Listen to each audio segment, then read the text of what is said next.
I have taught this conference 5 times over the past 10 years, and I think that what surprises me every time is the fact that when you take a group of newly elected members and you take them outside of Washington to a kind of safe and different kind of environment, there is such a wonderful camaraderie that develops among the new members. And I think this is partly because they're not in Washington, they're away from the distractions, they're also away from that kind of Washington fishbowl environment, and they're up here at Harvard. And it's like everyone becomes students again.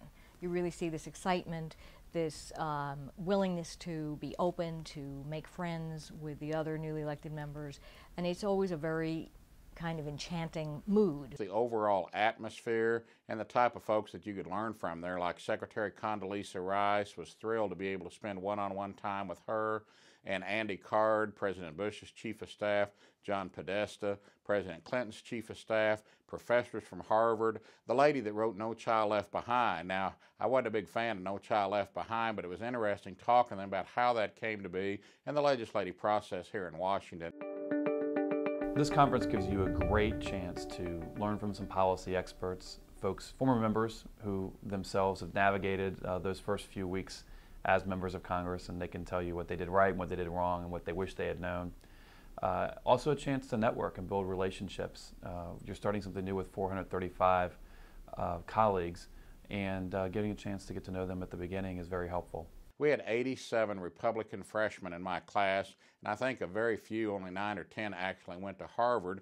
I think they thought it was going to be too liberal for them, wouldn't be across the board, but it wasn't that at all. We had across the board from liberal to conservative. You could take in whatever you wanted, and it's always good to talk to the other side. So I really, really want to encourage the new members to put Harvard on your calendar. It's a must-do. We're going to do a lot on the economy. Obviously, that's the most important issue facing the country. That's what the voters tell us. So there will be economists, policymakers. We're also doing something on competitiveness with some Harvard Business School professors. Several sessions on foreign policy. But then there's some practical things, such as navigating Congress from a personal standpoint. How do you develop a good relationship with the White House? When a newly elected member transitions from being in a campaign mode to being in a Washington legislation mode, that's a pretty big transition. They're going from a transition in which they're very focused on their district, they're very focused on the nuances of the campaign, to a situation where they suddenly have to make decisions, informed decisions, about a very wide range of issues.